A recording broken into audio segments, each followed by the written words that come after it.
the presentation on the pharma sector.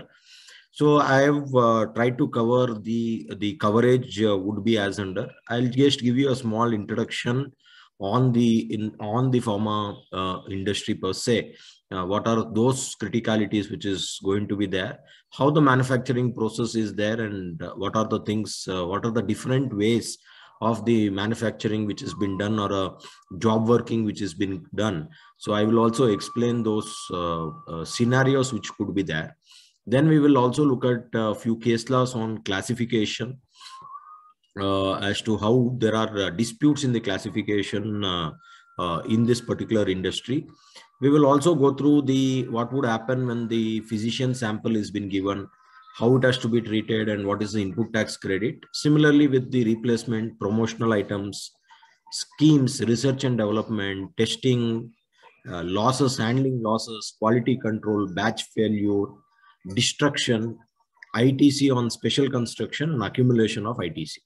So these are the few points which I'll be touching upon in my presentation today.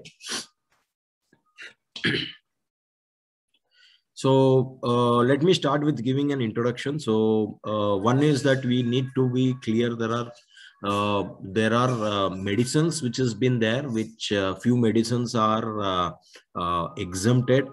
There are few medicines which has been taxed at 5% rate, and there are medicines which is taxed at 12 and 18% also. So thereby there is important for us to look at the classification, which is medicines and which is not medicines. And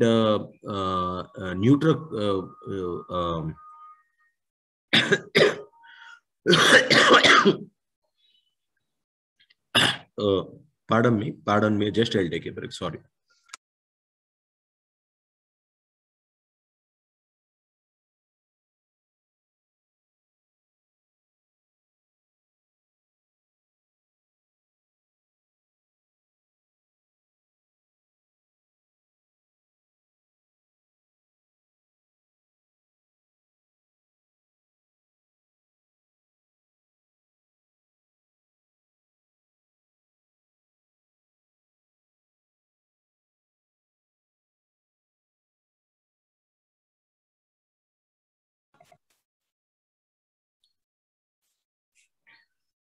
The next is this nutraceuticals. Nutraceuticals is like your pharmaceuticals. It is a combination of the your nutrition, and which will also have a medicinal value in the nutritional content. So that is a combination of both the products, and that would have its own impact on the classification. So many of the classification case laws which I'll be there. So few things of this is of relevant there, which I will be covering. So it could be a vitamin supplement per se, could be a nutritious product, but it is having a medical value for that. That will add to that curing aspect of it. So that is something which we need to consider. Then we have cosmetics. There is always a dispute among what is a cosmetic and what is a medicine, especially those creams or the hair oils, things like that is concerned. There is always the disputes which are been there around that particular thing. So as you are aware, cosmetics doesn't have a lower rate of tax. Most of the cosmetics are 18 and few are 28. So there will be a dispute as to the rate which has been there for the medicines, and also for the there is going to be a dispute on the rate. So thereby this is a very important issue which comes as far as a classification. There are few case laws which I have summarized. I will be taking you through those case law. As far as the medicines, it need not be only allopathy, English medicine, that is allopathy. It could be the Ayurvedic and homeopathy also, and even the Unani or Siddha medicines are all the recognized systems of medicines. So it is not that it has to be treated as medicament only when it is a allopathic. The other sources of the recognized systems of medicine also could be considered. Highly regulated, so pharma is having, it is more or less everything would be the same when it comes to the issues of pharma is concerned. It is like any other manufacturing unit, so all the issues are generally covered here, but few things gets complicated because of various acts which has been there, like the Price Control Act and the Drugs and Cosmetics Act, FDA, etc., which has been there, which requires these pharma companies to do certain things. When I'll be covering today the few slides on how the law requires them to preserve the QC goods and and destroy it after the expiry, and destroying of the expired goods, batch failure. So these are all regulated by the statutory authority, which they don't have an option but to do. So that has some challenges or unique problems which comes for the pharma industry. So that is something which I'll be taking you through. And many of the products has been sold only through subscription prescription. So that is something also makes relevance in terms of the classification. Distribution channel, most of you would be aware, it goes from a manufacturer, it goes to a super stockist. the super the super stockist can be maybe a manufacturer himself, maybe this particular stockist in various states or the cities. Then there will be a stockist, chemist, then the end user. So that is how the flow of distribution channel has been there. So many of the issues which comes as to the promotional goods movement is concerned. So between these channels, I'll be taking you through those issues also in the slides to come. And it has to be noted, unlike in central excise, we had a MRP valuation under central excise for pharma products, where the valuation would have not been on the transaction value, but it has to be valued at the MRP minus some abatement which they were giving. So this concept has been totally removed under the GST regime, and now the GST has to be paid only on the transaction value. So this is what we need to keep in mind, which also eases the burden, because there was an higher amount of excise duty was ended up paying because of an MRP valuation. As far as the manufacturing is concerned, there is own manufacturing and third-party manufacturers. So as far as the own manufacturing is concerned, they manufacture their own brand, and they will also be having their own manufacturing facility. So that is where it is own manufacturing. Third party is that they own the brand, but the manufacturing facility would be of others, and it would be done on a principal to principal basis. Inputs would be given by the manufacturer. So there are certain issues as far as the valuation is concerned. This is the third party manufacturing. Then we have a concept where brand and manufacturing is done by others, but it has been marketed by the third party. So third party marketing is another model which works as far as this industry is concerned. Then you have a loan licensing. So this is very commonly used terminology as far as the pharma industry is concerned. So loan licensing is not that very different concept than of a job work. So it is a simple job work only, where I have a license to do the manufacturing. As I told, these are all regulated. So I loan this particular license of mine for manufacturing the products belonging to others. So if I don't have the license, I cannot do the manufacturing activity. So that is what is referred to as a loan licensing as far as this industry is concerned, where it will be there for the own brand, it will be manufactured for others, the API may be provided, or many other raw materials could be provided. So that is the entire job work, and job work related procedure is something which would be relevant there. So why classification? Let's go to classification. Why is it important? Is because to determine the proper rate of tax, any exemption which has been there, the exemption also refers to the classification entry. There will be certain rates, concessional rates or an exemption subject to certain conditions and the conditions and the procedural compliance to be done. So thereby a proper classification is important for us to determine to pay the actual amount of tax in terms of determining the rate, in determining the exemption, and also fulfilling the relevant conditions and the procedural compliance which may be required. The factors for classification broadly would be the end use theory, whether it has been used for therapeutic or non-therapeutic, that is what is something would be considered. The FDA licensing, prescription by doctors, period of use, trade balance. So these are the few factors which has been there. There are n number of cases which is having a contradictory by itself. There are few case laws where the decision has been given on end use. There are few cases where the decision has been given based on the nature of this particular product, and they are not cared where it has been used.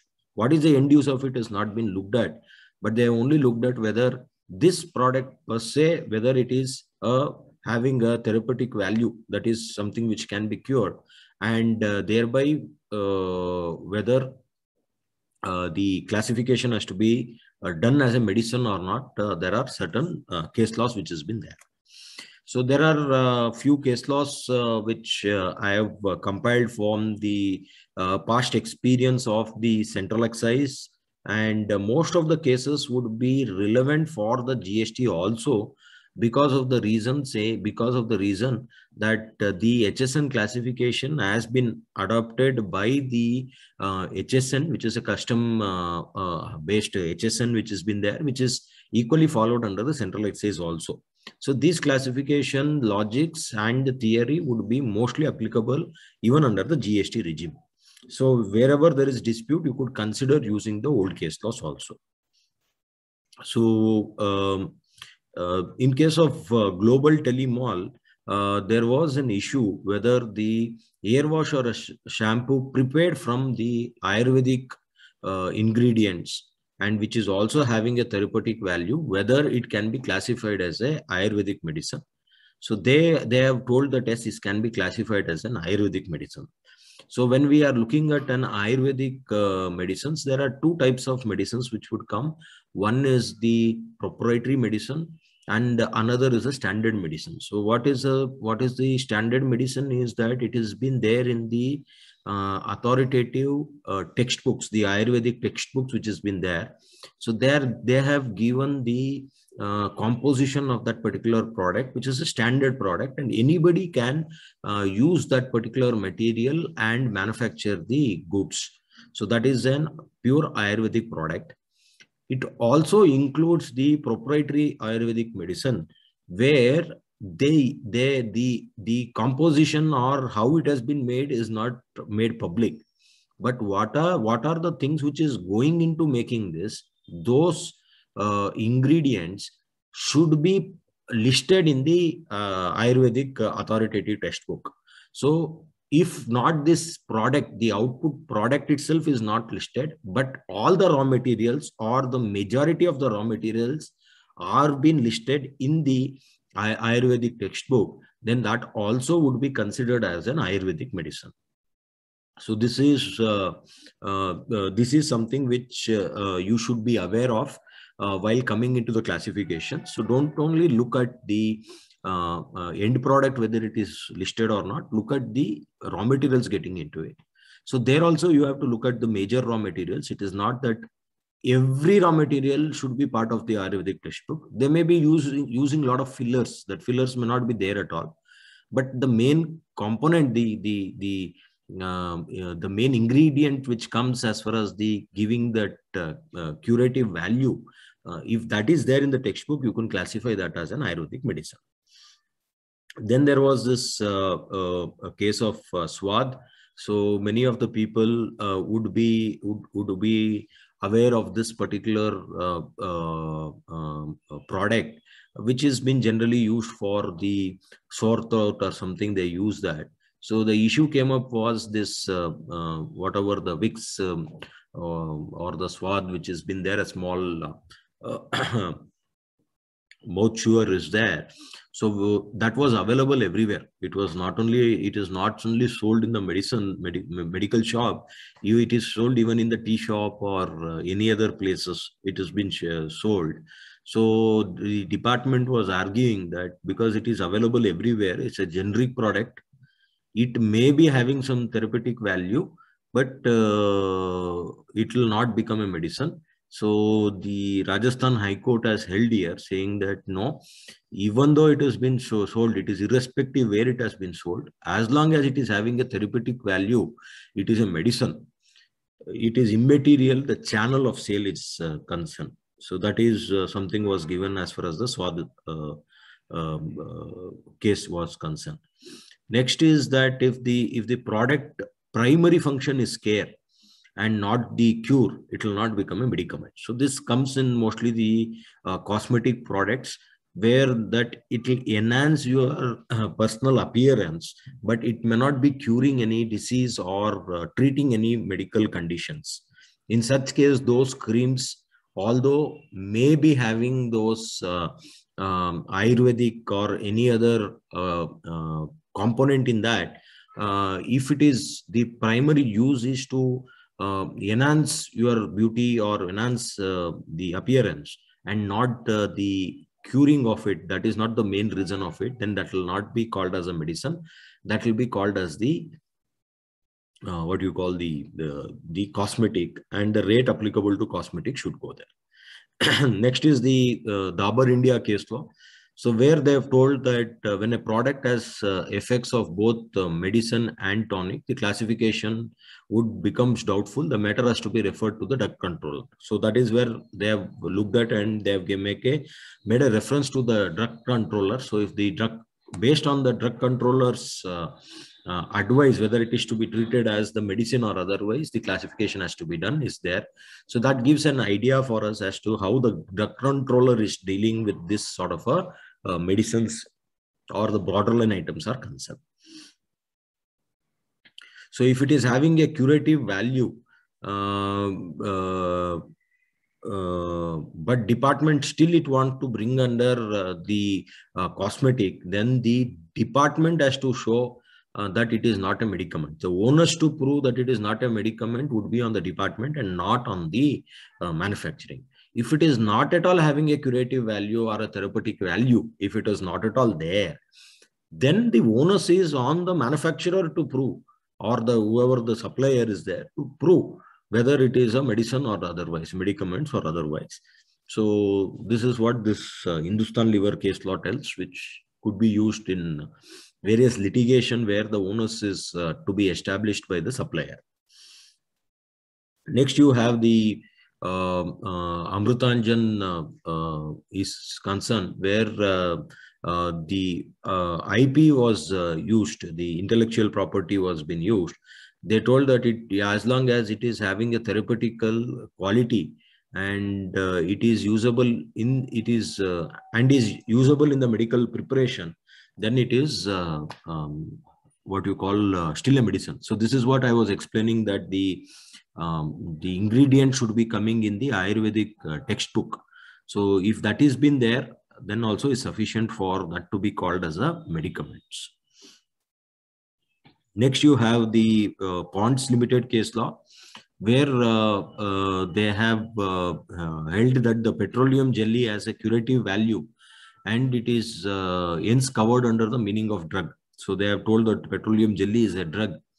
While doing that, there was a lot of references which made to dictionaries and Wikipedia and things like that. They told it will only aid, but it cannot be taken as a only source for us to do the decision. So this is also important in our litigation when we keep on using this external aids for doing the classification. It will only giving an aid, but it will not be the sole criteria for doing the classification, which we need to keep in mind. Then you have the trade parlance or a common parlance theory. So, which talks about what in the trade this has been pursued as. It has been pursued as a medicine, or it has been pursued as a what you call as a non-medical or a cosmetic item or a nutritious item. Then beverages, which has been there here, food supplement, whether it is a part of a food or it has been given only for a certain period, how that has been looked at also would be relevant for the purpose of classification. So as I have already told, these are the few things which would be effective for which we need to consider for doing the classification of these particular products. So very important for us to also note that the reference in 1/2017 rate notification of the GST makes a reference that the heading chapters and all will be the same as the Customs Tariff Act. So thereby the customs interpretation rules and those case laws which is there as far as the customs will be equally and straightly applicable to the GST also. So based on that, you have to do your 8-digit classification. So first 4 will be your heading. 4 plus 2 includes subheading, and 6 plus 2 includes the tariff item. So that is how the things has been looked at. So unit of measure also has been mentioned under customs and central excise, but that is not having any relevance as far as the GST is concerned. So one another advance ruling on the GST classification is concerned. So this is one particular rate entry which was been there, where they have prescribed the under the notification they are saying all diagnostic kits and reagents, and they have made a reference to 3822. And if you look at the Customs Tariff Act 3822, it says diagnostic or laboratory reagents on a backing prepared diagnostics or so and so other than of heading so and so. So that is what they have given. So when they have made a reference to all diagnostic kits and reagents, the issue came up is that is it only the diagnostic reagents is classified under this particular entry, or any reagents will be coming under this particular entry? So initially the classification, the advance ruling of Karnataka Authority of Advance Ruling held that it has to be read as two classes of goods, that is diagnostic kits and diagnostic reagents. And they told this entry would be there only when it is a diagnostic reagents. But subsequently, there was an appellate authority advance ruling AAR, where they held that all reagents, that is the diagnostic reagents and the laboratory reagents, which is there as far as the Customs Tariff Act is concerned, this entry was told to be covered as far as that is been covered there in those serial number 80 of the Schedule 2 of the notification. Next, there is an issue which is there in terms of the physician sample.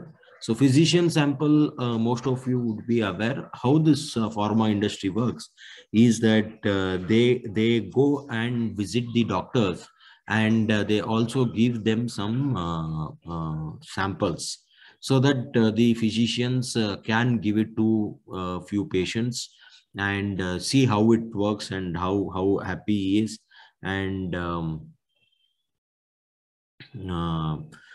how this particular thing can be used by him.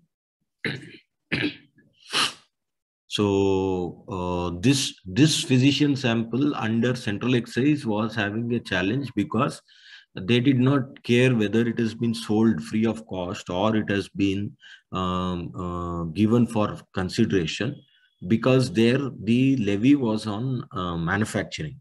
So because the physician goods were manufactured, the central excise was applicable even on the physician sample. which was been given. Here, but there was an issue as far as the MRP valuation and all, because they were not putting a MRP there. They were telling it not for sale, it is only for physician sample. It was specifically written on those particular medicines. So now under the GST regime, that is not having any relevance, because under GST, it will be liable if it is any form of supply, and that supply should be for a consideration, and it should be in the course of the business. So if any of these condition is failed, then the GST levy would not apply. So here it is not been sold, so it is not a form of a sale, and it is not form of any supply, because there is an absence of a consideration here. It is not for any consideration. So thereby the levy fails as far as the physical sample is concerned. Thereby, whatever the physician samples are there, that can be removed through a delivery challan, and you need not actually issue an invoice or a bill of supply, as the case may be. So it can be removed through a DC. Should we have to do the e-way bill? Yes, e-way bill may have to be done if it is more than that 50,000 rupees value, if it has been moving. Otherwise, only DC would suffice. So now, for the purpose, you are saying there is no sale value, Sudhir. So how is this 50,000 rupees is determined for the purpose of e-way bill? Because it will be nil, right? Because you are giving it free of cost to the various physician, so that there will be a movement of such goods. How you are determining that 50,000? Although it has been given free of cost for that particular transaction, the value of that goods in the open market value has to be looked at. If it is less than 50,000 rupees, then the e-way bill is not required. If it is beyond that, then the e-way bill has to be raised. Now, okay, we have understood that the physician sample, as far as the distribution is concerned, that is not subjected to GST, but whether it will be eligible for input tax credit. So that is what would be very critical for us to understand here. So again, the physical samples can be two things. One is that it could have been manufactured, own manufacturing, or it is the another thing which I was talking about, the marketing company and being different than of a brand owner and a manufacturer. So in such case, there could be a bought out items of the physician sample. So the ITC under both has to be looked at. So one is that if it is own manufactured product, then you are using the raw materials for manufacturing of such goods, and that goods has been given free of cost, which is not a supply.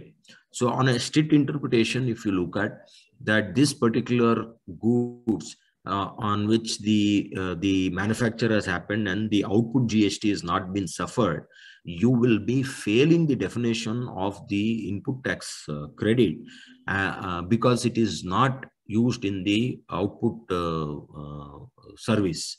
It is not used for the output. So thereby, on a strict interpretation, the credit may not be eligible.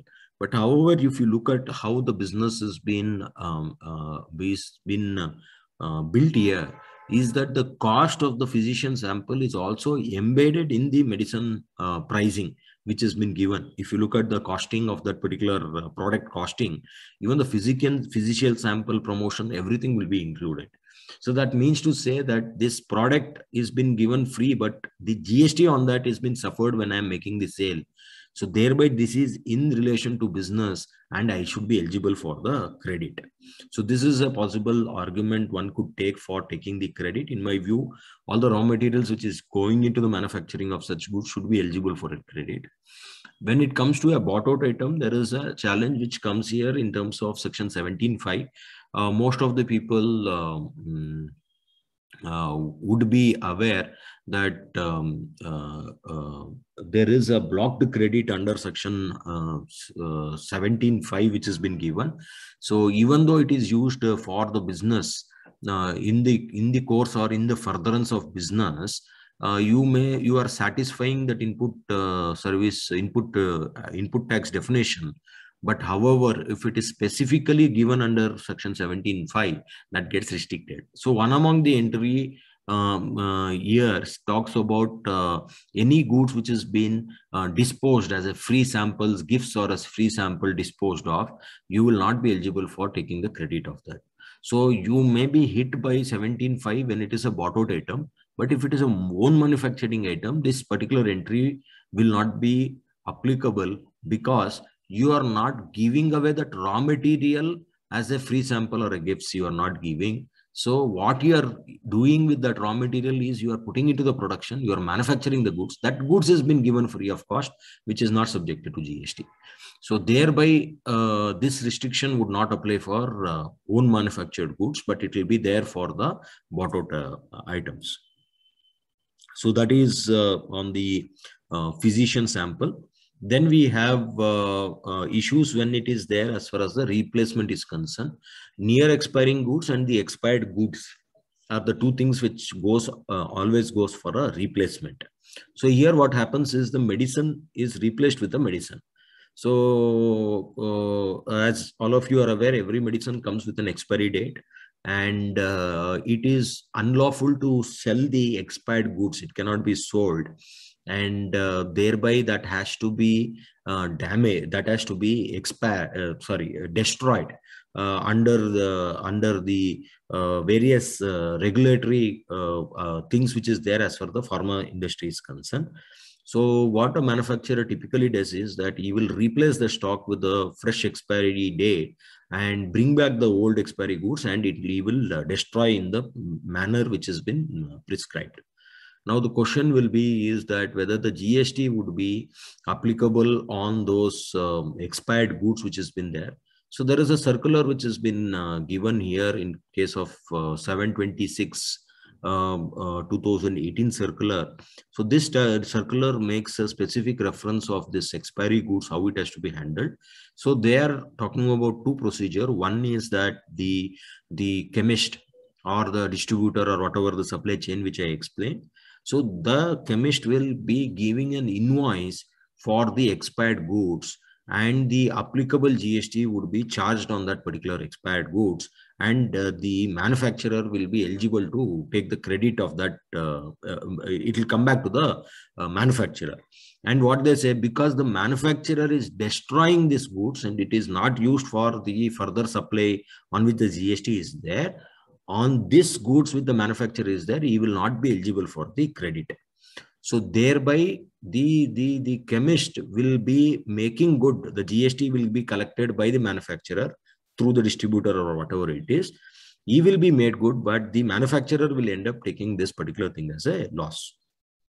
Another option what they give is, instead of doing this particular invoicing procedure, you could also give a credit note. So if you are giving a credit note, then the chemist can send the goods in a DC without raising any invoice. Of course, EWA bill is required if it is more than 50,000. So that particular thing is the second option available. So they have also discussed about the input tax credit or whatever the adjustment of the tax which is concerned.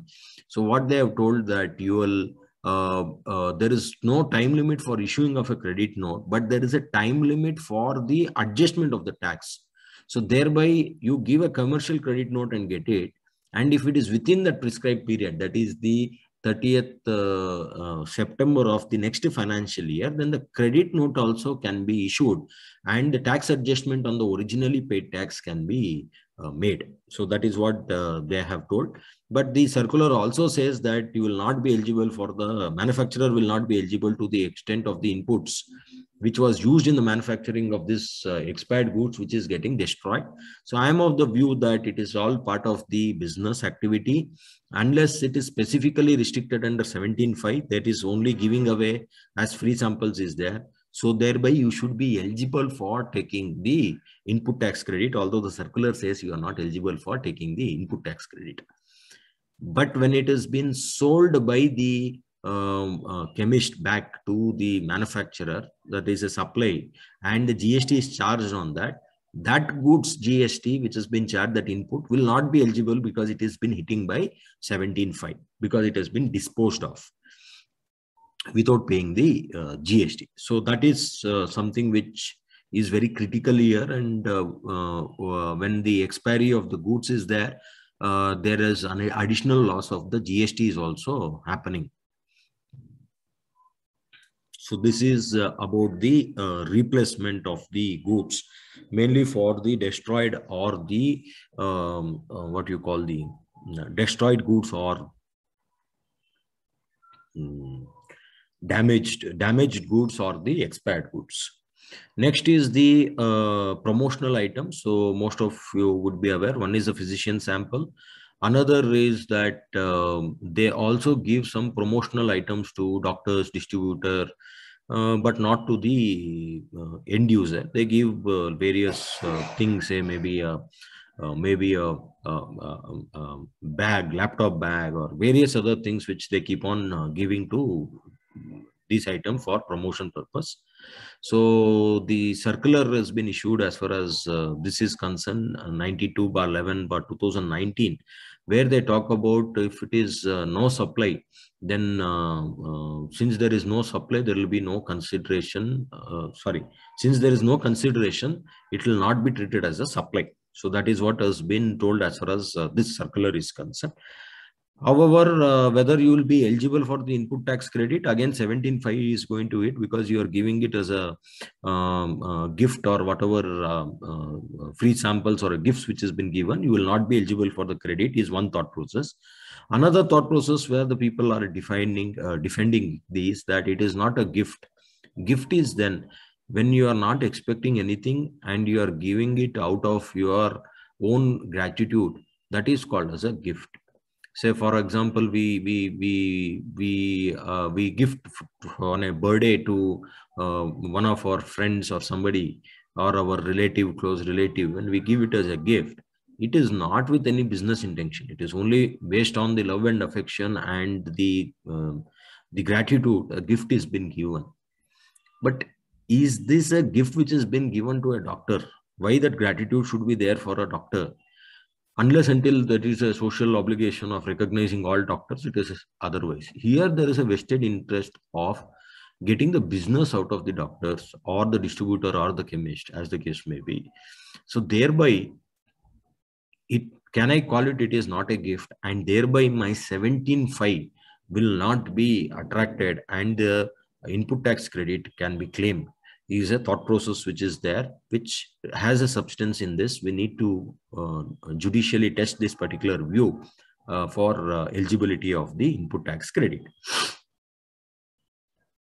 So that is one thing. Second is the whether we have to look at consideration, whether it is a commercial consideration or consideration for supply. So here there may be a commercial consideration. That is what I told, that there is a business which is coming out, but for that supply there may not be a consideration.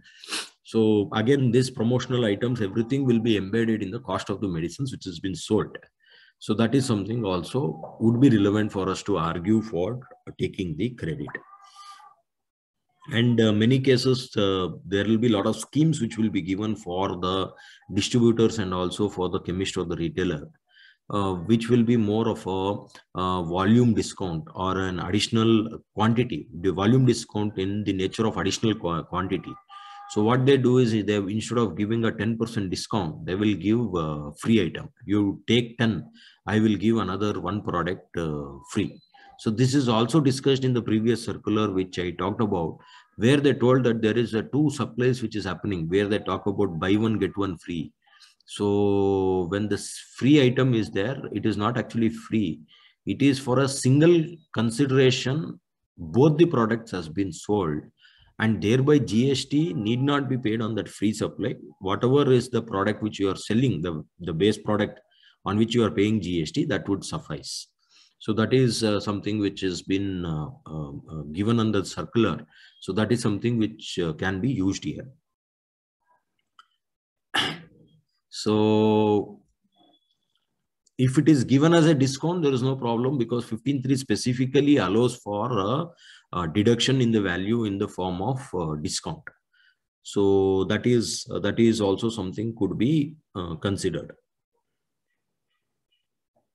But if it has to be in the discount, it has to be there in the tax invoice. So there are two ways of doing this particular billing. One is that they will bill for this 10 product at that particular value, and the free product they'll do it at a zero invoicing. So that is where the challenge comes, is because you are not making a sale, whether input tax credit is eligible or not, it comes. So instead of that, the bill can be generated for the entire 11 units, and the value worth 11 unit can be given it as a discount, specifically showing on a invoice. So that will help coming out from all the intricacies which is there as far as this issue is concerned. Sometimes this additional quantity could be given after post supply also. So in which case you could use the credit note for giving this particular discount, and the adjustment would be allowed from the deduction of the value only when it is given within 30th September of the next financial year. Then you have the research and development. So one of the issue which is there as far as research and development is the place of supply. So there is a specific space of supply given for about 10 types of research development and technical testing, which is concerned, like a bioequivalent study and things like that. So for that, they have told that the location, place of supply will be the location of the recipient of the service. So that is what has been talked about, because this was having a dispute as far as the service tax regime was concerned, where say a bioequivalent study has been done. The client abroad will only give a specification saying that you need to use, say for example, you give a particular drug to a so and so category of a patient, and you study certain parameters, how their temperature was, how their BP was, all those parameters you do it and prepare an analysis out of it and give me a report. So what is delivered is only that report which is getting delivered. The entire activity is done here. So as far as the place of supply is concerned, to provide the service where the recipient has to be physically available, then the location of such a person would be taken. So I can do this only when there is a person which is available, that is the recipient himself or any other person representing the recipient.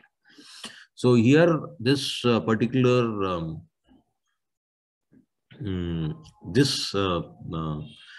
particular issue was coming out. So to remove all those ambiguity, what they did is they have told the place of supply will be the recipient of the location of the recipient, with the condition saying that all the conditions of the export of service has to be satisfied.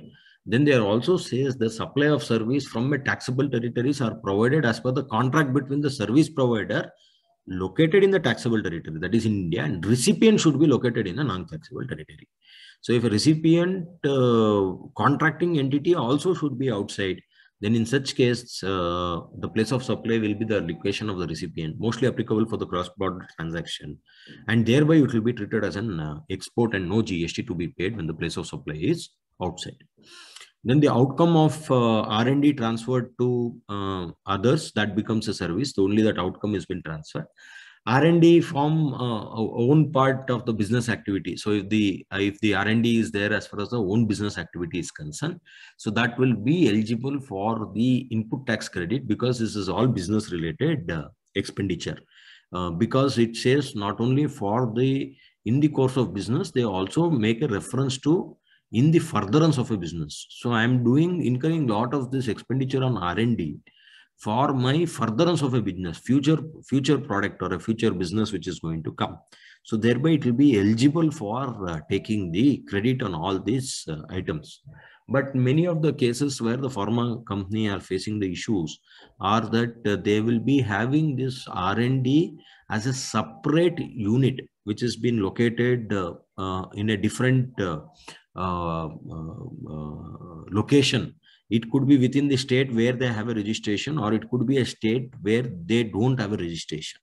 In such case, although you are eligible for the credit, because from that unit, if you are not having any output supply, and assume it is in a state where you don't have a registration at all, then there is going to be a challenge how to take this credit. So there you have to work with the input service distributor concept for all the services. When it comes to goods, you have to look at doing a cross charge for the other location or other locations in the ratio which has been there, and the GST can be availed.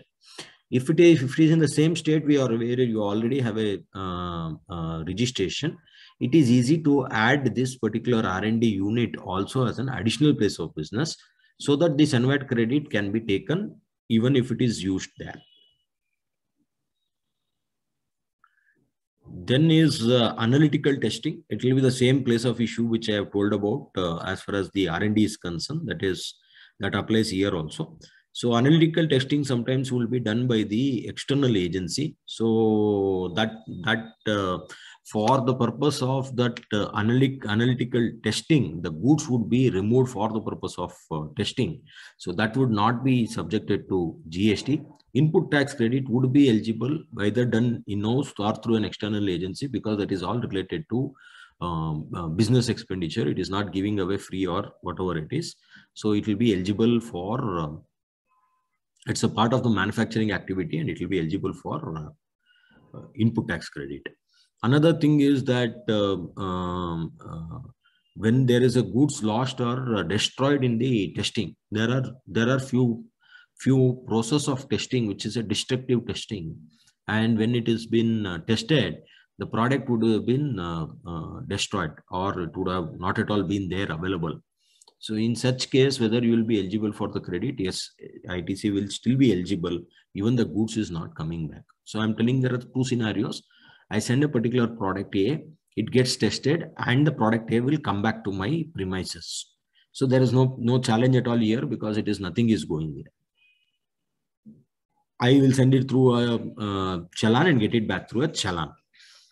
Now the second scenario is I will give this particular goods to them. Nothing will come back from the testing purpose. When it is an external agency, I'm talking about. Internal, okay, that is a different story. So there also the view is that you will be eligible for the credit when it is even getting destroyed and it is not coming back. So that also takes us through the next issue, which is the material handling loss. So many cases, whenever the distribution channel is concerned, there are certain losses which happens because of the handling during the handling process. So the manufacturer does not only include the mere manufacture, it also includes any incidental to activity, any activity incidental to manufacture also. So goods or services will be eligible for credit not only for manufacture, it includes for in the course or furtherance of the business, and thereby when it has been lost also you will be eligible for the credit. But again, the restriction is that 17(5), which talks about the goods which is being lost. So there you have to look at the decision of the ARS steel which comes.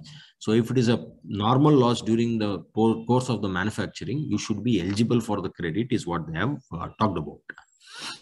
Then you have a QC samples. What is there is that for every batch, the QC sample has to be taken and they have to preserve it for a particular period. After that, it has to be destroyed. After the expiry, it has to be destroyed. Till the expiry, that particular product has to be stored like that only. So that is one of the conditions as far as various regulatory authorities concerned. And because this is all part of the manufacturing process and it is all part of the business expenditure, so the input tax credit on that should be eligible. It cannot be treated as a, it has been just like that lost. So that is something which have to be looked at. So Supreme Court in case of Rajasthan Steel Chemical Works has told that the process of handling, lifting, pumping, transfer, transportation of raw materials is also a process in or in relation to manufacture, if integrally connected with the further operations leading to manufacturing of the goods. So that is what they have told about, and by this the credit should be eligible. The another issue which the pharma industry faces is the batch failure. So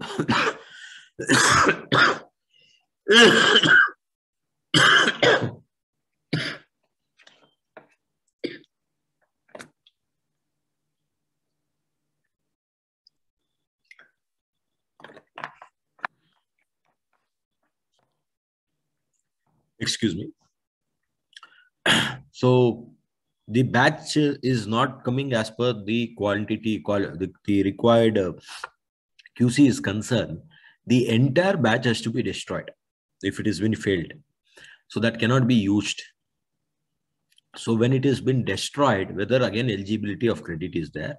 So this is similar to the loss happening as far as the process is concerned.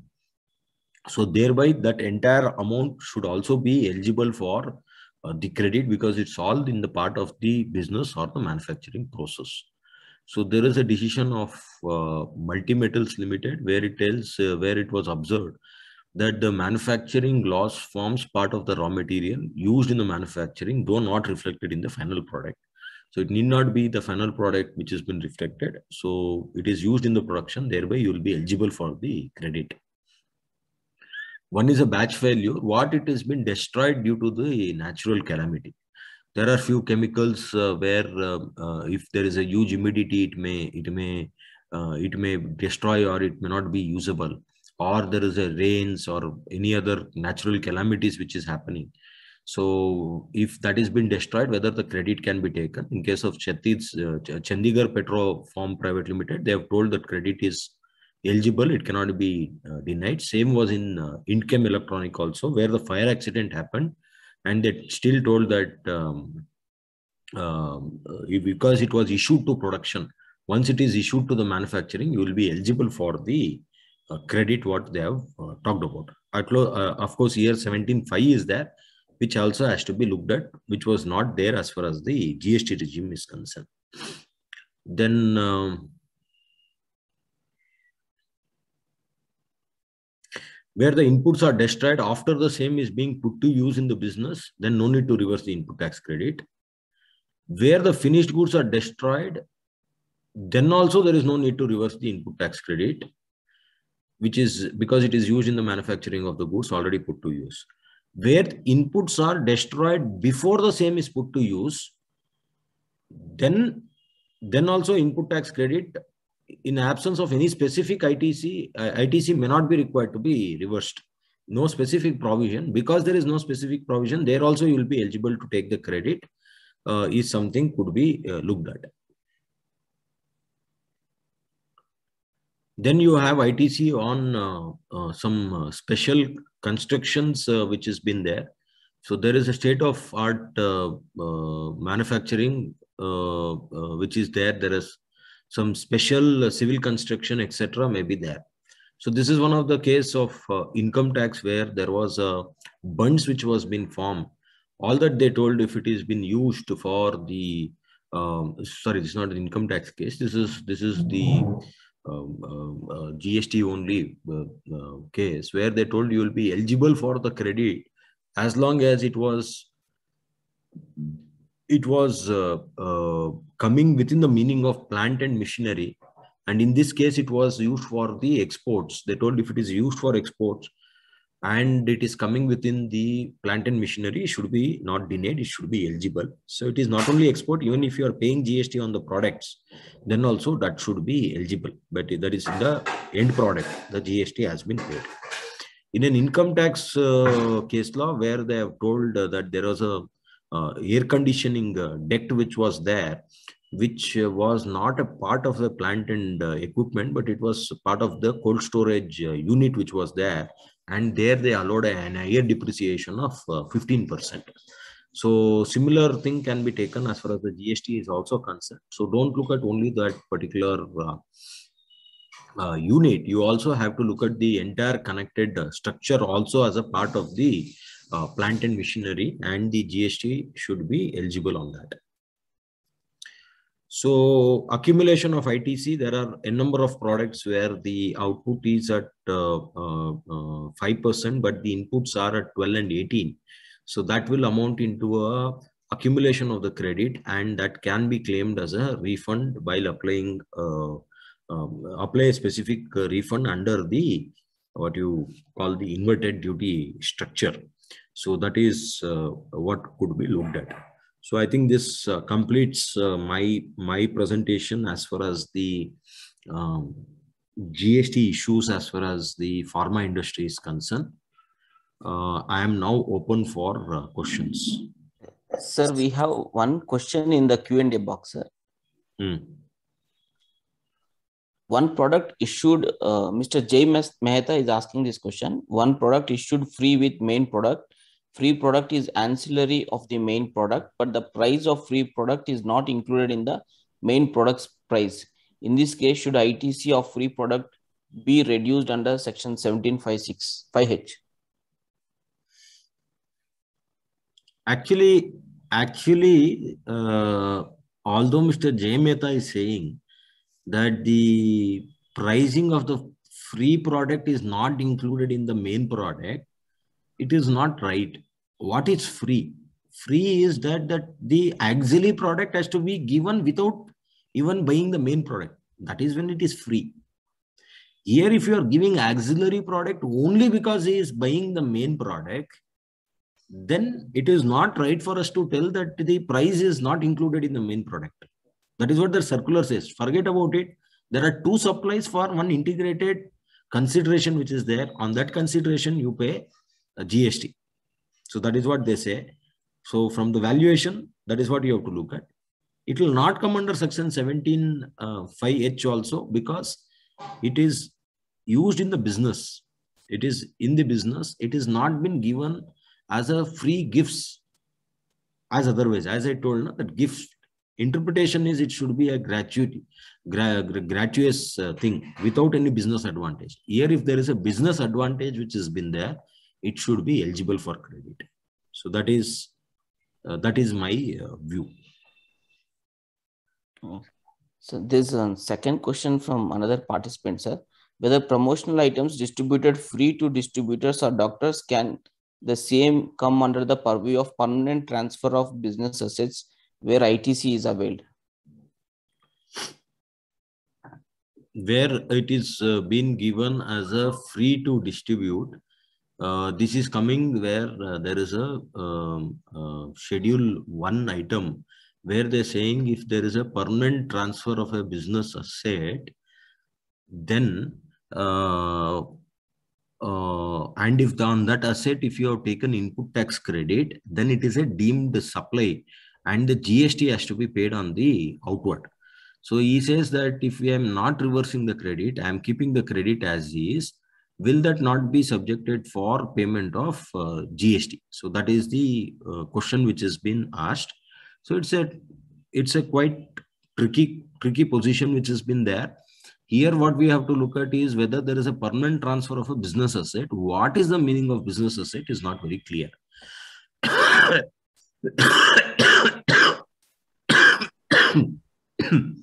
So there are multiple views which comes as far as a business asset. Business asset means it should be something like a not my products or a current asset sort of a thing, but it is it should be something something as a fixed asset of my particular balance sheet item, and not as a current account item. So that is one interpretation. If that interpretation is taken, this will not come and the GST can be there. If you say the business asset can be any asset of the company, includes inventory, includes everything which has been there, then that could be having a challenge there. But here, yeah, that could have a challenge, and the either 17.5 will apply, or you have to pay on your output. Another smart way of doing it would be is that you could look at billing it and giving a discount on that. Whatever 99% discount can be given, so that it is not coming under the challenge of both. How far it is practical, we have to see, but that is something could be looked at doing it. So there's one participant who has raised his hand, sir, Mr. Subramanian Ramamurthy. I will allow him to talk, sir. Sir, my question is in respect of performance services supplied in respect of the goods which are required to be made physically available. So therefore, in my case, what happened? The company, they are physically verifying the goods, testing the goods, and then they are sending the report. Even in such situations, whether that 39/2019 the notification number 4 is applicable? Yes, sir, it will be applicable, sir. Because that is overriding that particular issue. They have removed this doubt. And that will not be applicable for all scenarios, sir. Only 10 scenarios given in notification. Okay. Only for the 10 scenarios it will be applicable. Okay. The next question, sir, the doctor who is working in a Tata Memorial Hospital, and he is doing only the research activities. So he is not seeing the patient, he is not giving any healthcare services. R&D. So he is doing only the R&D, and the TDS is being deducted under section 194J of the Income Tax Act. The department is taking a view that he is liable to pay the GST because it is not a healthcare services. What he is doing some research activities. So whether the action of the department is correct or not. Professional fees paid, sir? It is a professional fees under section, but he is doing a research only related to the medical. Yes, sir. He is doing a research only related to the medical. Yes, sir. But so he is not, he is not doing any healthcare services. He is not doing any patient, nothing he is doing. He is only doing a research activity, but related to medical. Yes, sir. I understood, sir. So as long as what service is providing is not coming under a healthcare service. So healthcare in the sense of treatment, it should be cure, treatment, or a care. So, sorry, diagnostic, treatment, or care. If either of these three has not been done, the scope doesn't include to do either of these three. Although he is a doctor, registered medical practitioner, yes, GST would be applicable because it is a twin condition to be satisfied. One is the person who is providing and the service what has to be provided. Both has to be satisfied. Yes, thank you. So I think they're right. The best way of looking at is that if he is exclusively working for you, you can take him on roles. That becomes an employment. On that, GST would not be applicable. But the TD is being deducted under section 192J. No, for future, not under section 192. Future, yes. Future. Yeah, future, that is what could be looked at. Yes, there is.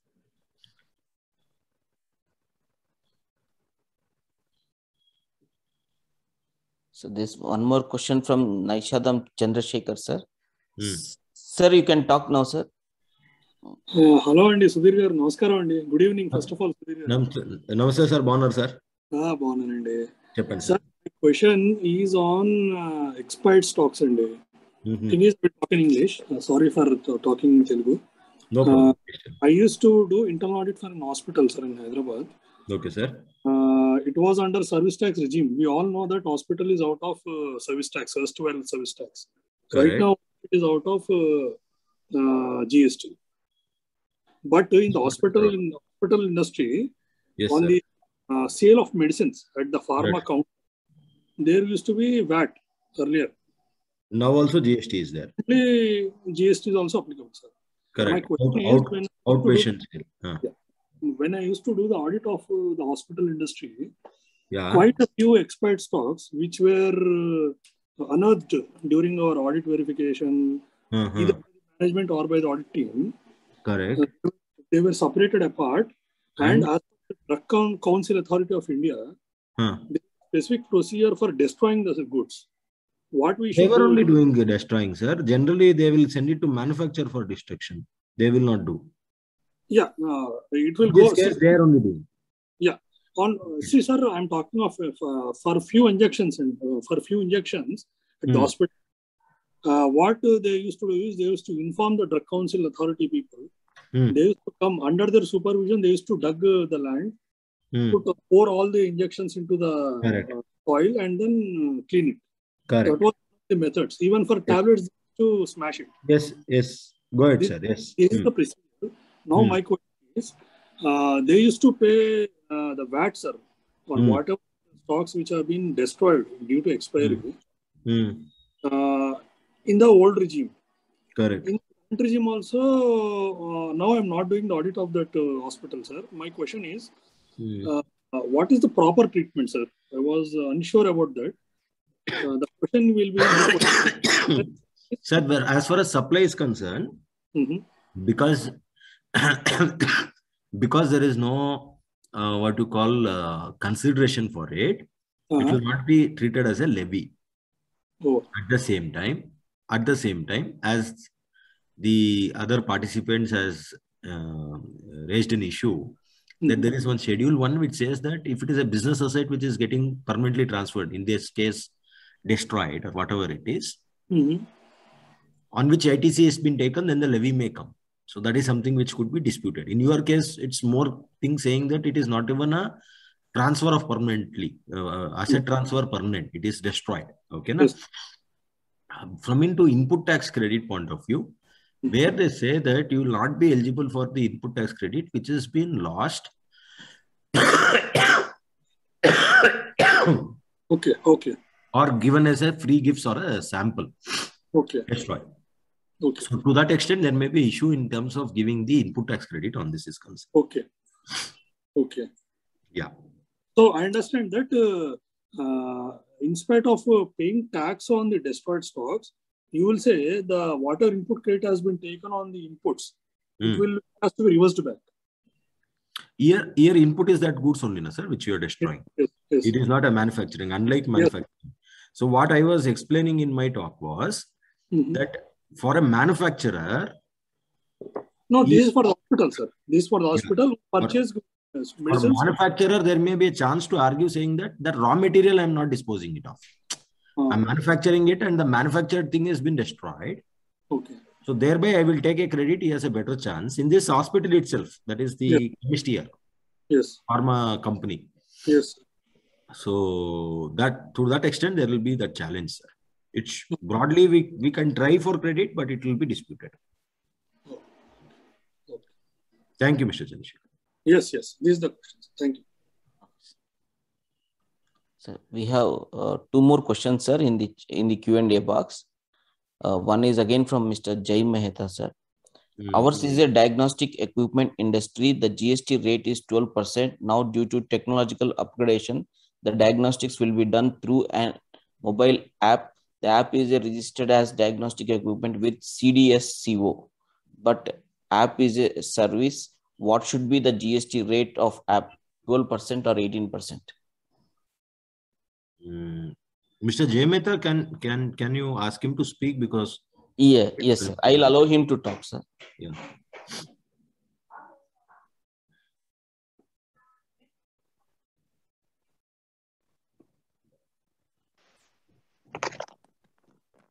Hello, can you hear me? Sir. Yeah, Mr. Jai. Yeah, so what happens still now, to the conventional ways, we were, patients were diagnostic blood glucose through an meters and all that. Now this due to now technological upgrade, now they will be able to diagnostic their glucose meter through a mobile app. So now we have registered this as a CD, a drug mobile the diagnostic equipment with Central Drug and Standard Control Authority. So now it should be work as that mobile app itself working as a meter. So that should be now 12% or 8%, like because so you sell this to end consumer, sir, who wants to get his blood sugar. Yes, mobile app will be available through the consumer. Earlier, you were selling that meter. Yes, hardware you are selling. Hardware, yeah. Now you are giving a subscription in this app. Yeah. So my view, sir, it has to be treated as a service, because schedule, it is not a goods. There is no physical movement or any goods which has not been given. Yeah. So if it is not a goods, that entry of 12% notification will never apply. So this becomes a service, and service tax has to be paid. GST of services has to be paid at 18%. Okay. There is no any IoT, no, sir, in this? There is no any IoT equipment, right? No equipment. Then it will be a pure service, sir, in my view, 18% GST. Yeah. Yeah. Okay. Thank you. Thank you.